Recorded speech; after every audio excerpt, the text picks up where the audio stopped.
So when I first started with Trades of Hope, I had no idea what hostess coaching meant. I just thought you invite people over to your house and serve refreshments. What could be simpler than that? But there are a lot of little things that you can do as the CE to make each party more successful. So I'm going to talk about 6 basic things that I wish I had known when I first started, but I want to preface it with the fact that each CE is a little bit different and each host is a little bit different. Some people enjoy talking on the phone, some people are not. Some people are very busy. Some people enjoy meeting in person, others prefer email and text, and I think it just makes a difference if you have a variety of communication with your hostess and just play it by ear. So the 6 things, basic things are, and I'm going to run through them real quick and then I'll go deeper in as I go through my initial hostess coaching. But the first thing is to capitalize on their enthusiasm. Second thing is to make it very easy for them. Third is to be an excellent communicator and in setting expectations. The fourth thing is to always thank them profusely, make it fun for them. And then the last thing, by far the most important that I found, is to layer the invitations. So to go back to the first one of capitalizing on enthusiasm, when you're at a party and you have somebody who says that they're willing to host a party for you, you never want to let them out of your sight without getting a date set. If you let them out of your sight, then they are going to lose their enthusiasm and the odds of getting an actual party booked go down quite a bit. So let's say you're at a party and somebody says they don't have they want to host but they don't have their calendar with them. What I always do, and I love using the half price product for the current host as an incentive, is that you just say, okay, here's what we're going to do. Let's go ahead and set a date. I always book on Wednesdays and Saturdays because that's what works for my family. Does a Wednesday or Saturday work better for you? Let's say they choose Wednesday. So then I look at my calendar and I say, okay, I've got May 20th open. Does May 20th, should we go ahead and shoot for May 20th? Is there anything, that comes to mind? So we get that date set and I tell them, I'm like, you can change it if you want to. It's totally fine with me, and I'll send you an email that has this date and you can let me know if it works for you or not. But as long as we have that date set, then your hostess can get another half price product. And then what I do is I send them a thank you email either that night or the next morning with the date that we have set, and I've set up their party, and it really reduces the likelihood of them canceling or changing the date. So just make sure you get their enthusiasm and get that party booked.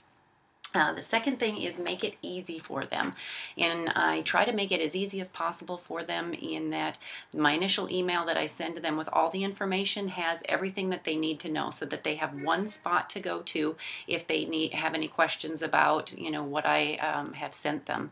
And I also send them invitation verbiage, and I will post this on the video. But I'm going to go through here and talk about some of the other tips as far as being a communicator and thanking them. But this is the initial email that I send to the hostesses, is that thank you so much for hosting a Trades of Hope party.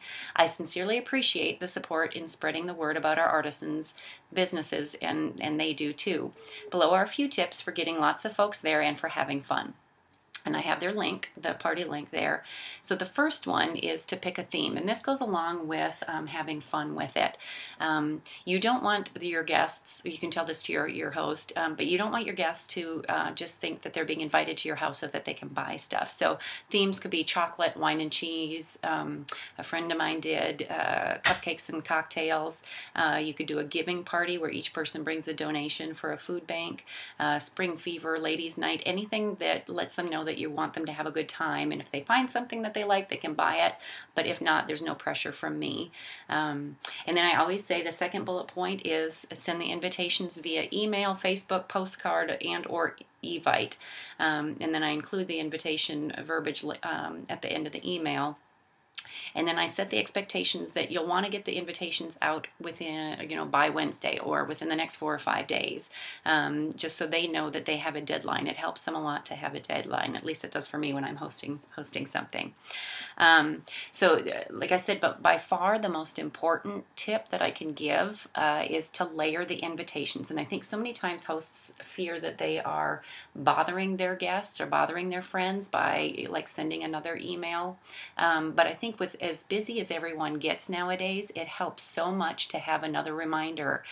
People intend to put something on their calendar, but then they get busy doing something else. So Layering the invitations. Some people like to send out postcards. I always offer that as an option for my hosts. Some people like to do an Evite or Facebook. I kind of like Facebook now because it gives you the option, gives me the option as a CE to add things. You know, I can, 5 days before the party, I can post about a sale that we have going on or a promotion.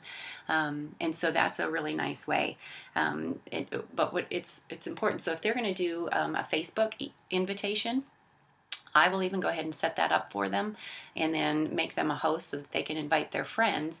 And then what I always recommend for them to do, and I always send them the wording for this too, is right after they send the invitation via Facebook, then go ahead and send a personalized email to each of their friends. And it takes a little while, but it's amazing the difference that it makes. But sending a personalized email to each of their friends saying, hey, I just invited you to this party that I'm having. I think you'll really like the purpose and the products. Here's the link for the party.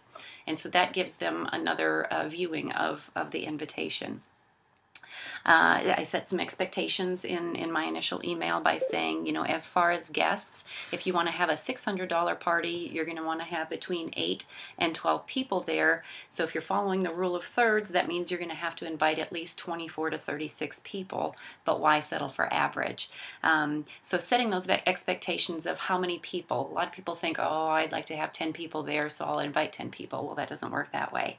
So setting the expectations that they'll have to invite more people. Number 3, serve a few light refreshments, but don't stress about anything. The simpler the better in my book. All I need from you is a table and a TV if available. Otherwise, I can use my computer. Party starts at 6:30 p.m. and I'll need to get there a little before 6 p.m. to set up.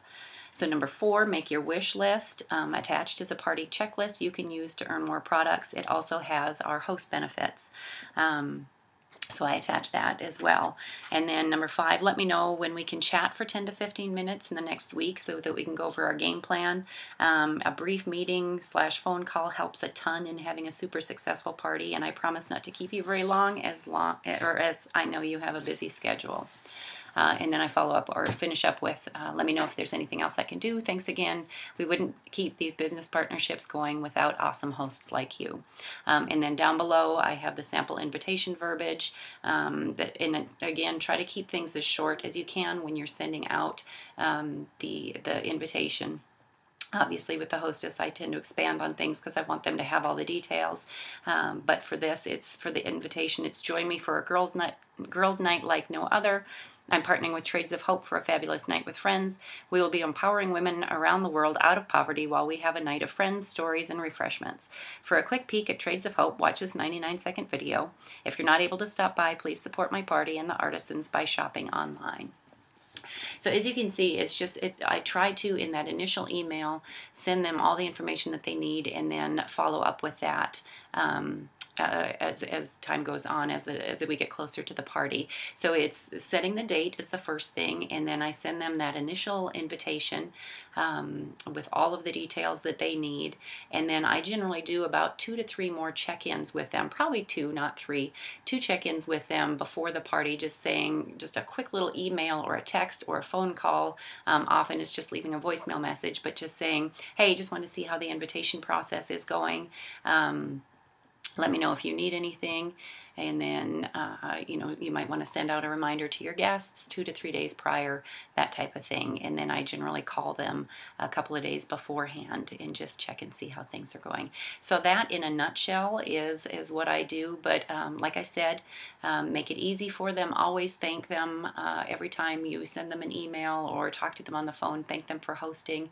Make it fun. And then by far the most important is to just layer those invitations and not be shy about sending out another notice. Good luck with your parties.